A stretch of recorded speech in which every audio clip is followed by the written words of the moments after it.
Hello बच्चों, चलिए प्रश्न को पढ़ते हैं। एक विद्युत रासायनिक सेल का प्रदर्शन दिया है। ZnZnSO4 0.01 मोलर, ये एनोड है, और कैथोड पे दिया है CuSO4, इसकी सांद्रता 1.0 मोलर Cu। इस डेनियल शेल का EMF E1 है। जब ZnSO4 की सांद्रता को 1.0 मोलर तक परिवर्तित तथा CuSO4 की सांद्रता को 0.01 मोलर तक परिवर्तित किया जाता है तो EMF में परिवर्तन E2 है। निम्न में से कौन सा E1 तथा E2 में संबंध दिया है? RT/F बराबर 0.059। 4 विकल्प दिए, सही विकल्प का चयन करना है। तो चलिए सबसे पहले प्रश्न की मुख्य अवधारणा पे बात करते हैं। खे अवधारणा। देखिए, नेरनस्ट समीकरण द्वारा विद्युत वाहक बल तथा सांद्रता में संबंध दिया जाता है, यानी कि E बराबर E0 माइनस 2.303 RT/NF log 10 उत्पाद की सांद्रता बटे क्रियाकारक की सांद्रता। यहां E से मतलब है विद्युत वाहक बल। विद्युत वाहक बल E0 हो जाता है मानक विद्युत वाहक बल। N है सेल अभिक्रिया में इलेक्ट्रॉनों की संख्या। F है फेराडे नियतांक। फेराडे नियतांक। T हो जाता है ताप, और R होता है गैस नियतांक। गैस नियतांक। तो चलिए प्रश्न को हल करते हैं। देखिए प्रश्न में क्या दिया है। एनोड पर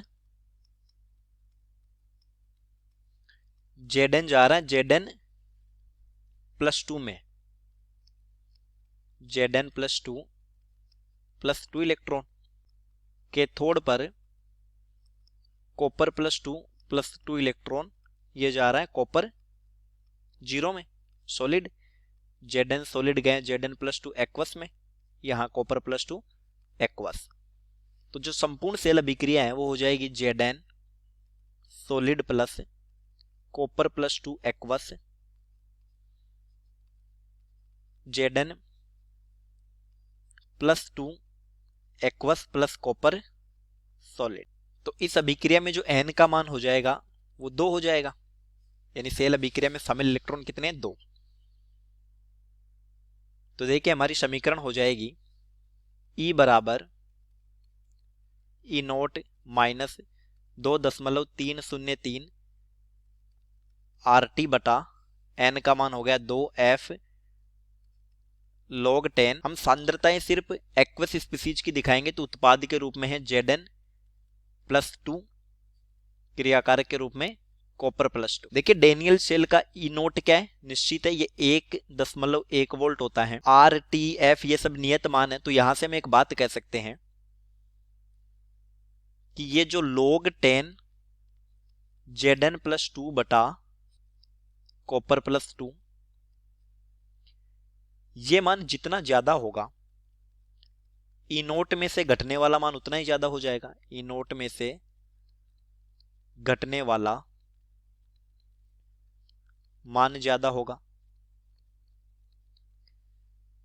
यानी ये पूरा मान जब बढ़ गया तो E0 में से घटने वाला मान बढ़ गया। इसका मतलब E जो होगा वो कम हो जाएगा।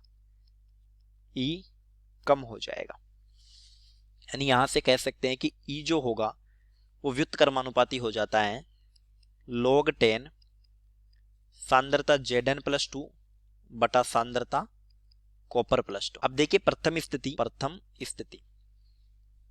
पहली स्थिति में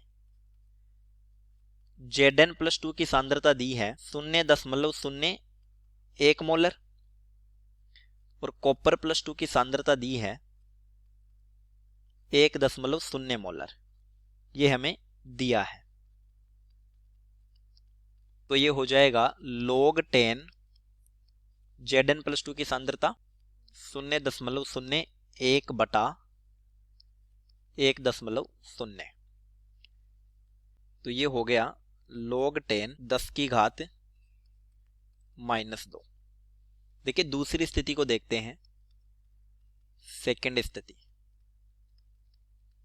इस बार Zn+2 की सांद्रता दी है 1.0 मोलर, और कॉपर +2 की सांद्रता दी है 0.01 मोलर। इस स्थिति में log 10 Zn+2 रह जाएगा 1.0 बटा कॉपर प्लस 2 की जगह आ जाएगा 0.01। तो ये हो जाएगा log 10 10 की घात 2। तो इन दोनों स्थितियों में, दूसरी स्थिति में log 10 Zn प्लस 2 बटा कॉपर प्लस 2 का मान ज्यादा है, का मान ज्यादा है, अर्थात इस स्थिति में जो विद्युत वाहक बल E2 है वो कम हो जाएगा, अर्थात E2 कम है। तो ये हो जाएगा E1 ज्यादा है E2 से, ये हमारा उत्तर हो जाएगा। चलिए विकल्प की जांच करते हैं। ए दिया है E1 बराबर E2, बी दिया है E2 ज्यादा है E1 से, सी दिया है E1 ज्यादा है E2 से, तो सी हमारा सही विकल्प हो जाएगा। चलिए उम्मीद करता हूं प्रश्न समझ आया होगा। धन्यवाद।